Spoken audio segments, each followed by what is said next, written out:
Meus irmãos queridos, senhores convidados, muito boa noite a todos, na graça e paz do Senhor Jesus. Amém? Saudações também a todos os nossos irmãos e amigos que nos acompanham através da transmissão deste culto ou aqueles que irão assisti-lo depois. Todos são muito bem-vindos na presença do Senhor e hoje por uma razão muito especial. Nós estamos hoje celebrando o primeiro culto da 100ª ovelha. Projeto liderado pelo Ministério de Missões da Primeira Igreja Batista em Alcântara, que visa trazer uma palavra muito especial para todos aqueles que se identificam com aquele filho que nós acabamos de assistir no último vídeo, o filho pródigo. Para isso, nós temos um texto bíblico que nós iremos ler, que está lá em Lucas, capítulo de número 15, versos de 4 a 7, Evangelho segundo Lucas, capítulo 15. Os versos são de 4 até o 7. Esse é o texto que baseia tudo que nós estamos fazendo essa noite para a honra e glória do Senhor Jesus.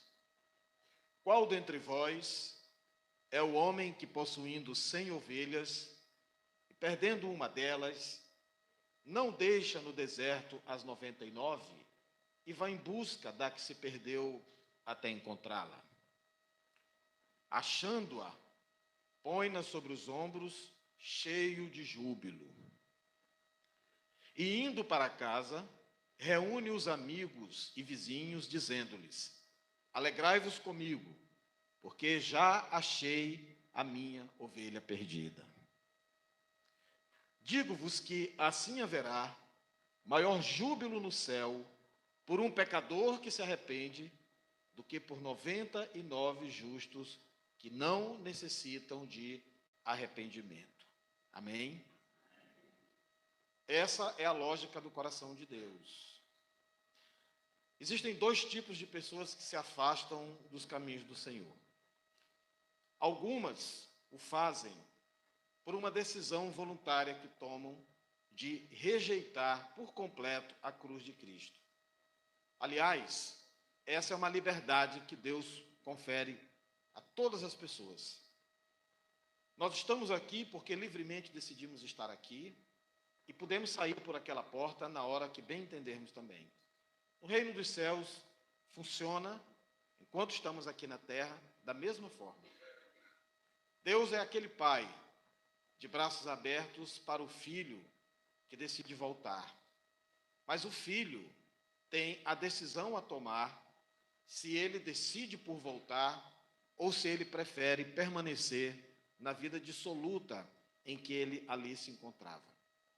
O texto que nós acabamos de ler nos mostra, porém, uma outra situação.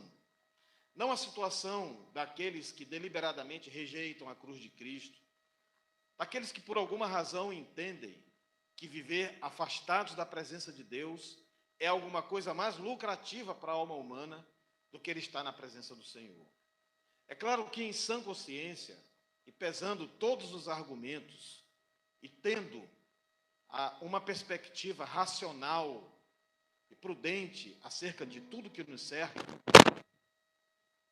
que qualquer pessoa decida afastar-se da presença de Deus, no imaginário de que há qualquer lugar no universo que proporcione mais felicidade e contentamento do que estar próximo do Senhor. A Bíblia diz que Deus é o autor e consumador da nossa fé. Ele é a nossa própria aflições do mundo, mas Deus venceu o mundo e Ele nos oferece um lugar espiritualmente falando, de paz, de tranquilidade e de felicidade que independem das situações que nós passamos aqui nessa terra. Em mais de 34 anos caminhando com Cristo, até hoje, não me foi apresentado nenhum projeto de vida melhor do que caminhar com Cristo. Eu ainda não consegui encontrar nenhuma alternativa dentre tudo que o cardápio do mundo nos oferece que possa me proporcionar mais paz, alegria e contentamento do que, por exemplo, isto que nós estamos vivendo aqui. De fato, o rei Davi chegou a pronunciar que um único dia que ele passasse na casa do Senhor valeria mais do que 1000 em qualquer outro lugar. Aquele filho pródigo, enquanto estava iludido pela ideia de que os recursos financeiros poderiam lhe proporcionar felicidade e preenchimento interior, viu-se iludido por alguns dias, mas a Bíblia diz que ele caiu em si, quando percebeu que em lugar algum, na companhia de quem quer que seja, nós encontramos um projeto de vida melhor do que estar aos pés do Senhor Jesus. Eu não conseguiria ser qualquer outra coisa diferente daquilo que eu sou. Eu não conseguiria me curvar a nenhum outro tipo de filosofia, de projeto existencial diferente do que as Escrituras me apresentam. Eu não conseguiria ter nenhum amigo que estivesse acima de Cristo Jesus na minha vida. Porque até hoje, ao longo e no alto de todos os anos de vida que Deus já me concedeu, até aqui, não descobri absolutamente nada que possa ser comparado a estar na presença do Senhor Jesus. Existe um belíssimo hino que diz que a melhor coisa que eu já fiz foi aceitar Jesus. Essa é uma verdade que eu tomo para mim, mas é uma verdade que eu aplico a milhões de pessoas, de homens e mulheres espalhados pelo mundo inteiro, que também chegaram a essa constatação. Entretanto, algumas dessas pessoas, por um motivo qualquer, um dia decidem afastar-se do rebanho. Elas, por algum motivo, compreendem que estar sob os cuidados do bom pastor não é a melhor alternativa. Talvez os prazeres do mundo sejam mais interessantes. Talvez um relacionamento sentimental seja algum tipo de caminhada de vida mais preenchedora do que você estar na casa do Senhor, juntamente com outras vidas redimidas pelo Senhor, louvando o seu santo nome e aprendendo a sua palavra. Ou talvez, até mesmo o caminho da incredulidade, o caminho do questionamento, o caminho que engrossa as fileiras daqueles que atacam o Evangelho, o caminho daqueles que procuram encontrar imperfeições na pregação do Evangelho, o caminho daqueles que tentam até mesmo deturpar a mensagem do Evangelho, seja mais interessante do que o próprio Evangelho.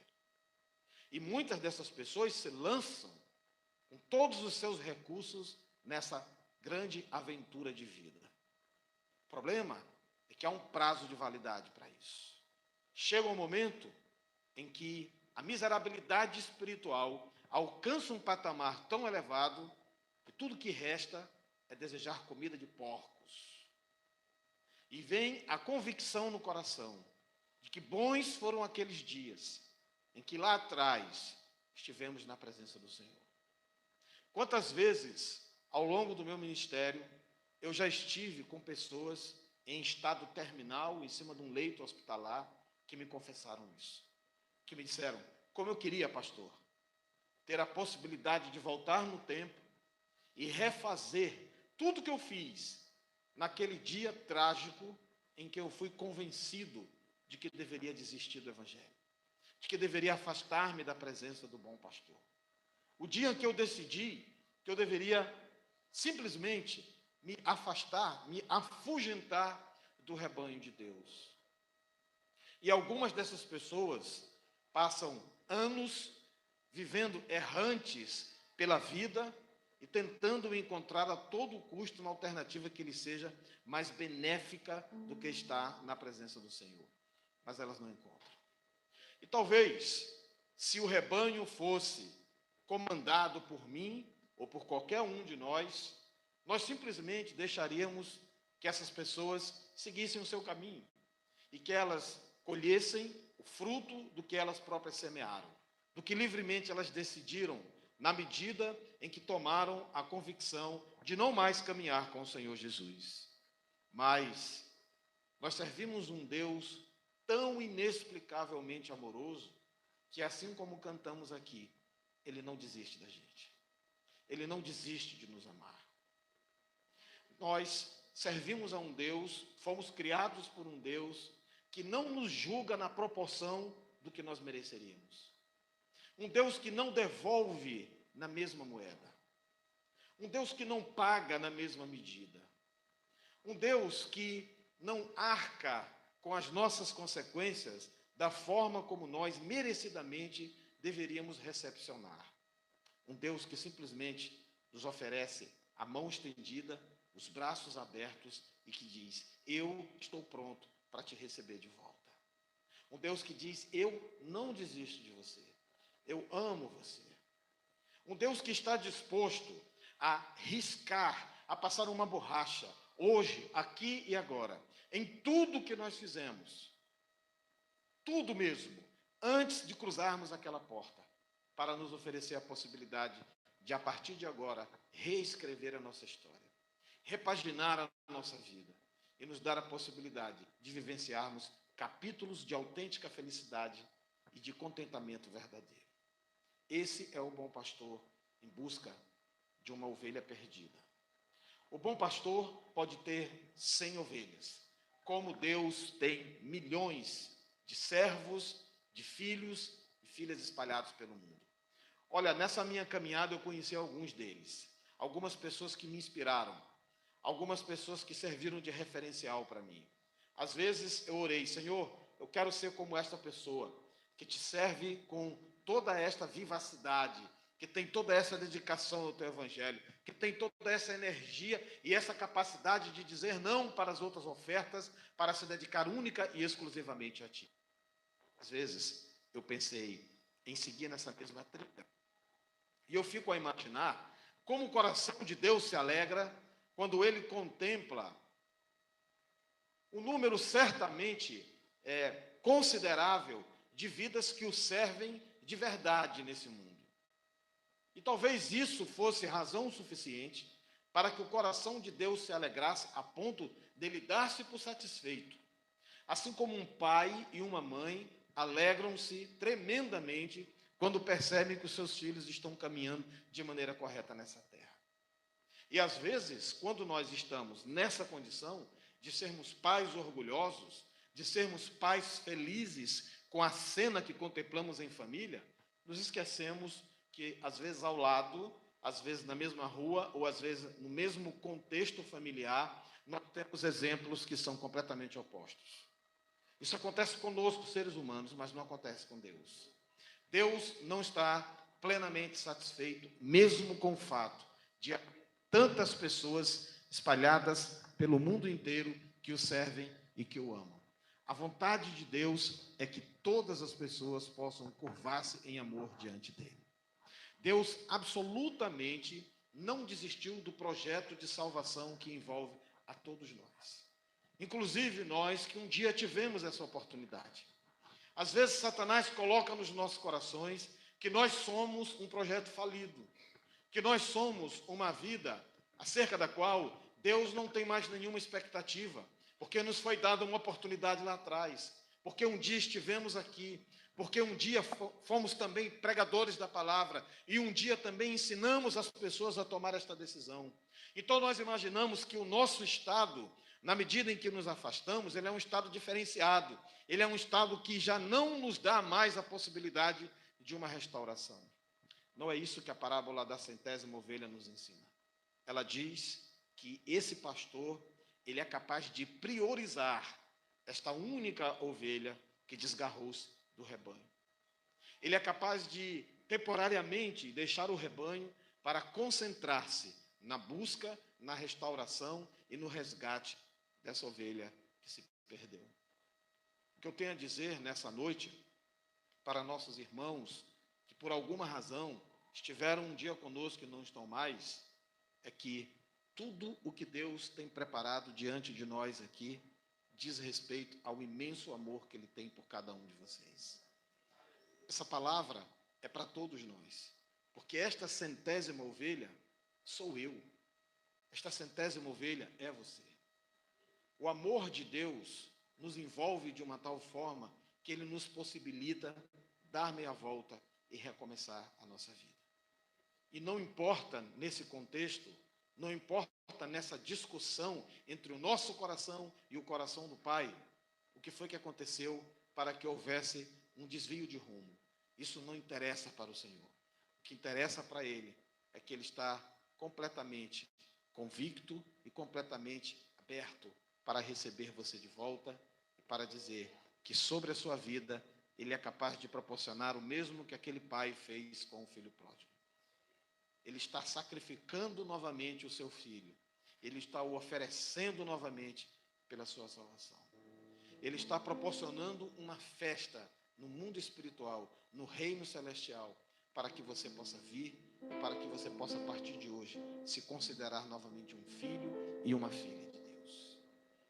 Ser esta 100ª ovelha, meus irmãos, meus amigos, queridos que estão conosco nessa noite e que nos assistem, é um grande privilégio.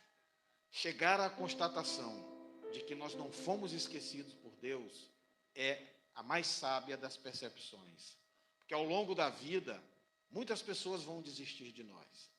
Olha, essas pessoas que hoje nós chamamos de amigos, nós estamos passíveis de um dia ter grandes desapontamentos.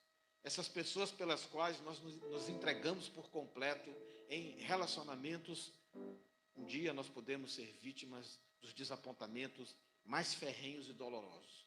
Mas é completamente impossível haver qualquer decepção com esse Deus que nos criou e que nos ama incomensuravelmente. Esse Deus que hoje nos convida a voltar para Ele e a dizer: Senhor, eu estou disposto a recomeçar a minha vida. Eu estou disposto a desistir de continuar desistindo de Ti e a receber o Teu perdão, o Teu amor sobre a minha vida hoje. A vontade do Senhor, quero lhe dizer nessa noite, é que você diga sim para Ele. É que você rejeite aquela comida de porcos. Deus não fez você para comer comida de porcos. Deus tem uma mesa farta, um banquete preparado para o seu coração, preparado para a sua alma. Ele está te oferecendo maná celestial nessa noite. Deus está te alimentando com o que há de melhor. Deus está te proporcionando a melhor palavra, o melhor ambiente, as melhores companhias, a melhor influência, a melhor mensagem, porque Ele é o melhor caminho que você pode seguir. E hoje é noite de rejeitarmos toda voz contrária, toda influência oposta que tenta nos desmerecer diante desse Deus tão amoroso. Ele nos considera tão valiosos a ponto de deixar as 99 que nunca o desampararam, que nunca o desapontaram, que sempre estiveram com Ele, para ir em busca de você. Talvez você pense que alguém lhe convidou para estar aqui. Talvez você pense que foi algum irmão, alguma irmã da igreja que insistentemente solicitou a minha presença aqui. Mas eu quero dizer para você que quem fez todo esse trabalho foi o Espírito Santo de Deus. Foi o Espírito de Deus que trouxe você para esse lugar. E é o Espírito Santo de Deus que está falando com o teu coração nessa noite e nesse momento, convidando você para dar um passo em direção, em retorno ao Senhor Jesus, para receber novamente sobre a tua vida todos os privilégios da paternidade celestial. Não importa, eu quero repetir e enfatizar a sua condição. Existe condição mais deplorável do que a daquele filho? Um filho que achava que não era mais nem digno de ser chamado de filho e que retornou para casa porque ele imaginava que o seu pai o aceitaria como um funcionário, não mais como um filho. Ele recebeu uma honra tão grande que o filho leal ao pai ficou surpreso e nunca tinha recebido nada parecido do pai durante todo o tempo em que ali esteve. Deus alegra-se tanto com o nosso regresso, alegra-se tanto com o nosso reconhecimento da necessidade dele, que ele faz justamente por essas pessoas muito mais até do que o que ele tem feito por aqueles que estão na sua casa. Você é extremamente importante para Deus. Ele ama você numa dimensão e numa proporção que palavras humanas não podem traduzir, mas que eu tenho certeza absoluta que desde que este culto iniciou-se, você está sentindo isso fortemente dentro do seu coração. Não é uma emoção, é a voz do Espírito Santo te chamando para voltar e dizendo: receba esta porta que se abre para a tua vida, e acesse-a, para que dela nunca mais você se afaste. O Senhor está aqui nessa noite para receber você, para amar você e para te dar mais uma oportunidade. E você vai deixar de ser a ovelha desgarrada e a 100ª ovelha para se tornar parte desse rebanho, parte desse redil. E o bom pastor, que logo, logo estará voltando para buscar o seu rebanho, ele deseja de todo o coração que você esteja dentre aqueles que serão levados para sempre, para estar com ele por toda a eternidade. Vamos fechar os nossos olhos nesse momento. Vamos orar ao nosso Deus. Vamos falar com ele. Vamos pedir ao Senhor a sua direção e a sua confirmação sobre as nossas vidas. Pai, há muitas 100º ovelhas aqui nesse lugar, Senhor. E eu também sou uma delas. Hoje, Senhor, nós queremos fortalecer a nossa relação e a nossa aliança contigo. E queremos pedir que o teu Espírito Santo, Senhor, nos confirme com intensidade a necessidade que nós temos de rever os nossos passos e de retornar para os teus braços. Senhor, livra-nos por completo de todo o impedimento, de tudo aquilo que obscurece a revelação da tua voz sobre os nossos corações. E nos ajuda, Senhor meu Deus, a tomarmos a decisão que aquele filho pródigo tomou. Aleluias. A percebermos, Senhor, que nós não fomos comprados por ti na cruz do Calvário para nos alimentarmos de comida de porcos. Antes, fomos chamados para estar na tua mesa, perante a tua presença, e desfrutando, Senhor, de todos os privilégios da tua paternidade. Hoje eu quero te apresentar, Senhor, Aleluia. todas as 100º ovelhas que nós temos entre nós. Tanto aquelas que aqui estão neste recinto, como aquelas que nos assistem. E te pedir, fala aos seus corações, em nome de Cristo Jesus. Amém.